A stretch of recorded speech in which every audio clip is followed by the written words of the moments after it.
The operational reality of the adult distance learner is an inherently isolated academic experience.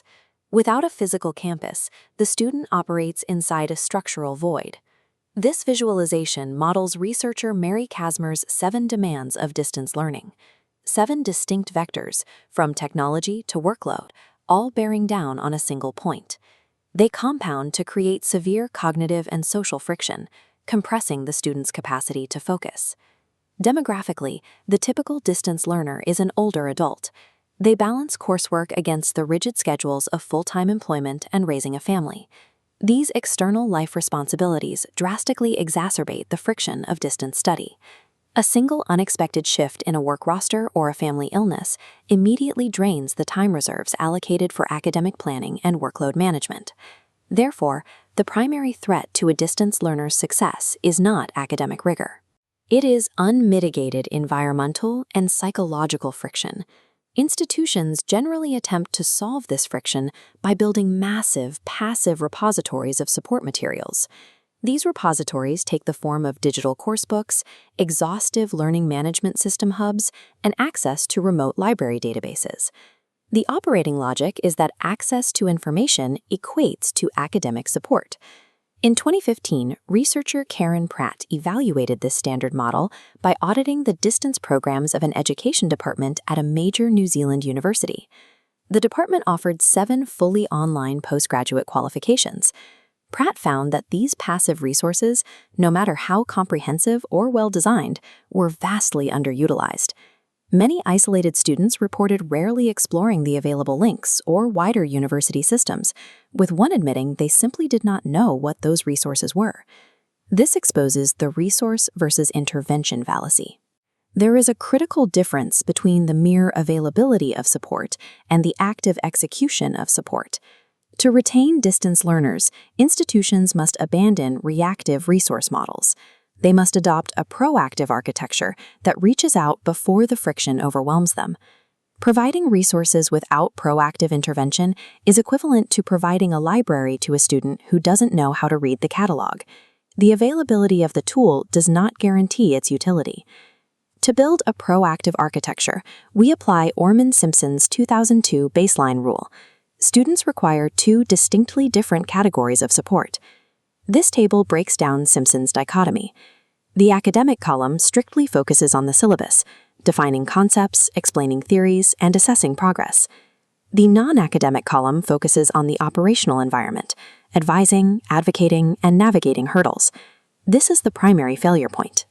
Distance education traditionally excels at academic support because faculty are subject matter experts.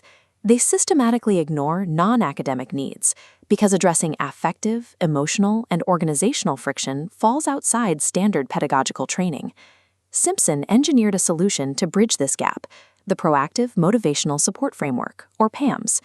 The PaMS framework requires support structures to exhibit 3 strict characteristics.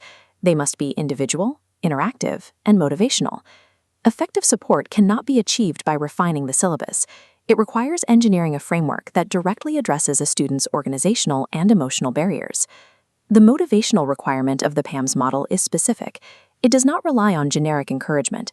It runs on 2 distinct psychological engines. This flowchart illustrates the first engine, the strengths approach from positive psychology. It shows how a real-world demand, like juggling family schedules, is passed through the strengths filter and converted into an academic asset, like complex time management. Faculty must actively identify the specific personal life demands of their distance students. They then reframe those exact demands as the strengths required to survive higher education.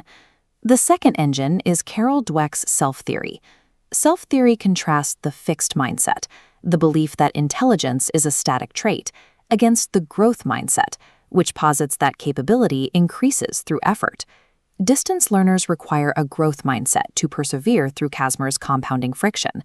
This theory creates an operational mandate for grading and feedback. Faculty must explicitly praise effort and perseverance over inherent achievement. Motivation in the PaMS model is a rigorous, structural methodology of rewiring how an adult learner perceives their own capacity to succeed. This 3-column matrix allows us to execute the operational audit. We can test Pratt's real-world student data against the PaM's gold standard. First, we evaluate the interactive metric using the university's communication data. Emails were fast, but communication was entirely reactive. The student had to initiate contact. One summarized the anxiety. You kinda don't know how often to ask. Next, we evaluate the individual metric using the university's distribution of materials. Despite high ratings for clarity, LMS materials operated as a top-down, one-size-fits-all drop for an aggregate audience, not an individual. One student admitted ignoring wider university systems entirely because no one individualized resources to their specific degree path. Robust passive systems are effectively invisible.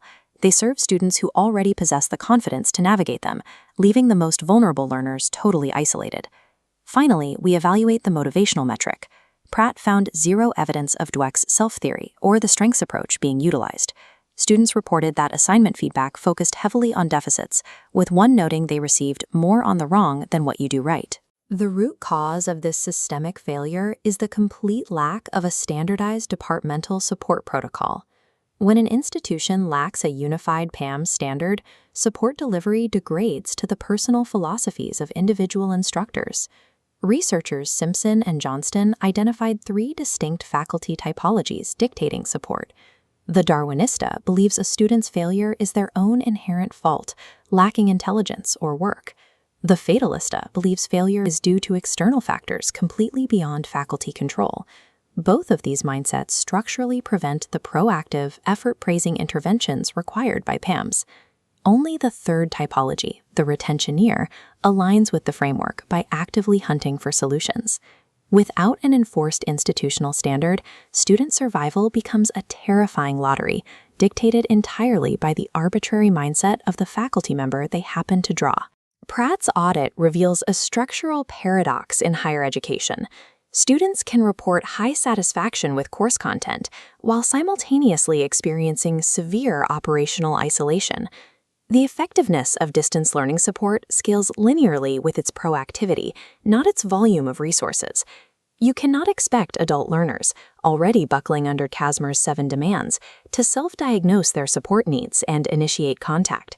Departments must establish binding standards that mandate the PaM's characteristics across all courses.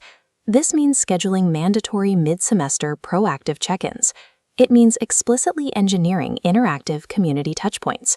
It means training faculty to write strengths-based, effort-praising feedback. Removing the faculty variable through standardized training is a non-negotiable requirement for long-term program health. Distance education is an exercise in architecting motivation.